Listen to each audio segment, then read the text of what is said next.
So, Erik Ten Hag, Gaag and Steve McLaren arrived in England, in London, on Wednesday afternoon. Erik Ten Hag started the Manchester United job on Monday, and Erik Ten Hag has reportedly been holding meetings with some of the Manchester United players. What has Erik Ten Hag got up to in his first week in charge? What is his plan?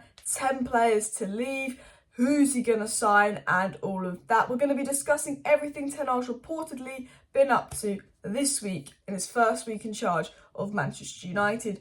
We know that he's going to be at the Crystal Palace game at the weekend, and we know that he will go up to Carrington and Manchester on Monday, but he doesn't want to interfere with the squad. Guys, tonight I will be live talking about all the latest on Timber and De Jong and all the transfer news I will discuss in tonight's live stream. So if you're not subscribed, please do subscribe. Should be live tonight. But let's get into the video. So, Ten Hag obviously has arrived in London. He's been spotted and photographed with Steve McLaren and Mitchell van der Gaag, who will be his assistants. Mitchell van der Gaag will work quite closely alongside him and be heavily involved. And I think Steve McLaren will be less heavily involved. And I have to say, they're looking fresh, they're looking fancy in London and all of that. But what's Ten Hag been up to? He's had his first week in charge. He's had lots to do, and the transfer news, the ins, the outs, it is absolutely spinning. Simon Stone, very reliable journalist, gets inside information from the club, said Erik Ten Hag this week has been sorting out a return to training and what the squad is likely to look like. You know, Ten Hag planning, what's it like to look like when we return to training, who's going to be here, who's not going to be here, who's going to join. Simon Stone said it's anticipated that he will speak to RANGNICK to get his thoughts on the United squad and the reasons why the season has imploded. It's been reported as well that, you know, before Ten Hag gets right in at Manchester, he's going to have a meeting with RALF RANGNICK. And Ralph, you know RALF RANGNICK, we've seen RALF RANGNICK in his press conferences. He's got one this afternoon as well, and that'll be his last ever press conference. So I wonder what he's going to come out with. I think he's not going to hold back. But we've seen RALF RANGNICK in his press conferences. He doesn't hold back. And you know, Ten Hag's going to meet RALF RANGNICK, and I think RANGNICK's going to be like, this player, get rid. This player, get rid. He's probably going to be like, he don't try, he don't listen. That owner, piece of shit, probably. You know, I think RANGNICK will give Ten Hag the debriefing that he needs. I think RANGNICK knows the problems more than anyone else. Apparently, you know, the dressing room problems are much worse than what's being leaked, and that we don't even know the brunt of it. Apparently, there's some real bad things going on in the United dressing room, according to some journalists, that apparently they can't leak for legal reasons. You know, so I'm a bit like, ooh. But it's not been a good season for Man United. It's been an absolute mess, and I'm really glad we've got RANGNICK. I know Rio's saying, oh, RANGNICK's stirring the pot and that, but we need RANGNICK to give Ten Hag that debriefing as well.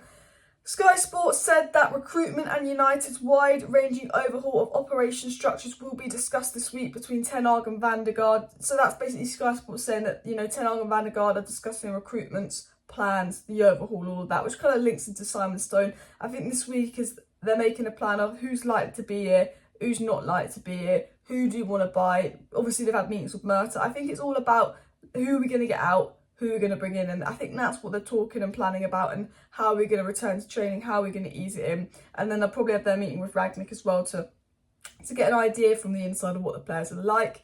Paul Hurst said that Erik Ten Hag will hold one-on-one meetings with Manchester United players regarding their futures and what he expects from them in the coming years. I'm sure that Ten Hag's been on the Zoom, he's had meetings with certain players. The fact Ten Hag made it publicly clear he wants Ronaldo to stay and he would love to work with Ronaldo.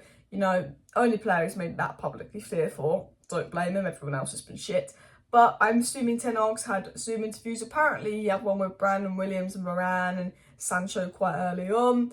I think, you know, maybe the reports of Bailly and Wan-Bissaka leaving, maybe he's had some Zoom calls with them, and it's like, ooh, maybe not.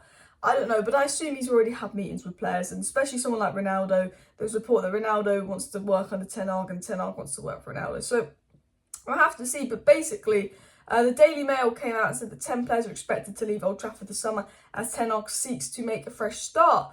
Now, we all know that. We know, obviously, Cavani, Lingard, Mata, Matic and Pogba will be leaving on a free. It's reported that Manchester United want to get rid of Dean Henderson. Samuel Lutka said yesterday Dean Henderson's basically a done deal. It's 99% done. But Luke Edwards of The Telegraph is saying that Newcastle will not be signing Dean Henderson today. So we don't know what's happening with that. But Dean Henderson looks like he's going. Wan-Bissaka looks like he's going. Eric Bailly looks like he's going. Phil Jones looks like he's going. And Martial looks like he's going, on top of the 5 going on a free. So that is probably the 10 players that will leave if we can find offers for those 10 players.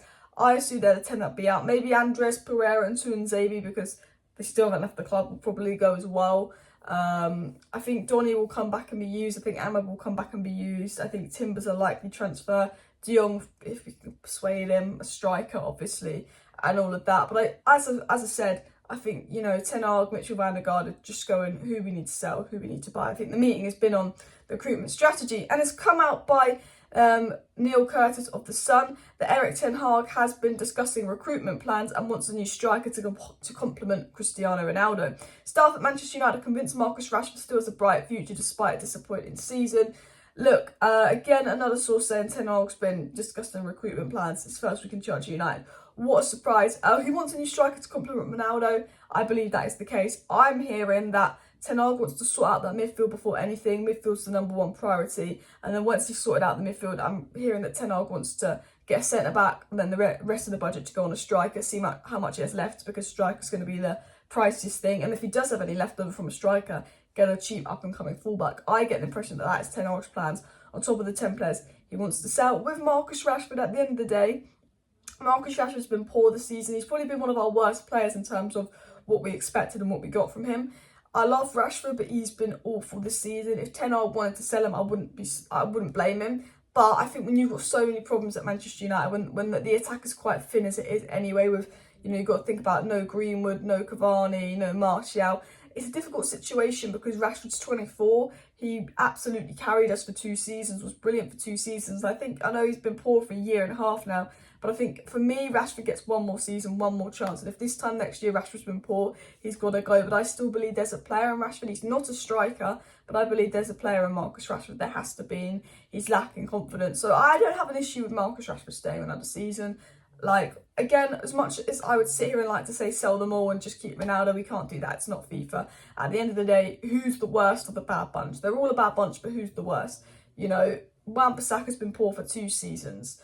What's Tellez done? What's Phil Jones done? Bailly's always injured and never plays, so why are we giving him these wages? Martial doesn't want to be here, although I do really like Martial, but he just doesn't want to be here as well. And James Ducker of the Telegraph confirmed yet again that United are chasing midfielders, a versatile forward and a centre half, and potentially even a right back. So it's been confirmed we want a CDM, a centre mid, a striker, a centre back and a right back if money's left. And obviously it's been confirmed that Ten Hag's first official day in charge will be Monday. Obviously Ten Hag's been working this week behind the scenes with his coaches, getting coaching, contract sorted, making a somewhat plan. But Ten Hag will go to Manchester and his official first day will start on Monday. But obviously we know he's been working behind the scenes, doing the Zoom calls and all of that. But I am super excited. Look, we've got Crystal Palace Sunday. I'm worried we're going to bottle it. I have no faith in United, but I am absolutely excited for Ten Hag to come in, to train with the players, for players to go, for players to buy. I'm excited for this rebuild like no other, because you know the reason I'm so excited for this rebuild is because there's no Matt Judge, there's no Woodward. All our other rebuilds, I'm like, I know what's going to happen. There's Judge, there's Woodward, they're not going to get back. It's poor recruitment. We're going to be back here in 3 years.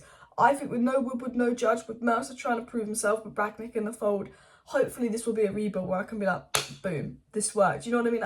I just feel that sense of confidence about this rebuild, which, you know, I could come back to this video in 3 years and it's going to bite me. But we've got Manchester United on again. I don't wear this in public, guys, actually, because I don't want to get bullied. But yeah, it's sad actually at the moment, because if I have a Man United shirt or hat or something on and I'm going out, I'm like, oh, actually, it's a bit embarrassing. I take it off, don't I? But that's enough of me blabbing. Make sure you smash a like. Make sure you subscribe, because I will be back tonight with a Transfer Live show on Timber, De Jong and more. See you then.